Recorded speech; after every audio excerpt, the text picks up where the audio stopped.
চেয়ারম্যানের বাড়ি এটা না? আপুগো মার্কেট। আবার এক হচ্ছেন সাকিব ইদিকা। গেল বছর ঈদে মুক্তি পায় তরুণ পরিচালক হিমেল আশরাফ পরিচালিত সিনেমা প্রিয়তমা। ছবিটিতে সদ্য ক্যারিয়ারের 25 বছর পার করা শাকিব খানের সঙ্গে ছিলেন পশ্চিমবঙ্গের অভিনেত্রী ইদিকা পাল। এই অভিনেত্রী ছিল এটির প্রথম সিনেমাতেই জনপ্রিয়তার তুঙ্গে ওঠে সাকিব ইদিকা জুটি। তাদের রসায়ন আর অভিনয়ের জেরেই সময়ের সবচেয়ে ব্যবসায়িক সিনেমা হিসেবে ধরা হয় প্রিয়তমাকে। তারপর শাকিব খান বেশ কয়েকটি সিনেমায় নাম লেখালেও দেখা মেলেনি ইদিকার।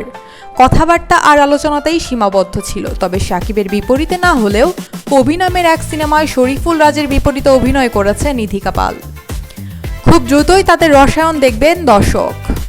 তবে সুখবর হলো শাকিব ইদিকা আবারও জুটি হয়ে আসছেন পর্দায়। সিনেমাটি নির্মাণ করতে যাচ্ছেন নাট্য পরিচালক মেহেদী হাসান হৃদয়। এর আগে অসংখ্য নাটক নির্মাণ করে হাত পাকিয়েছেন এই পরিচালক।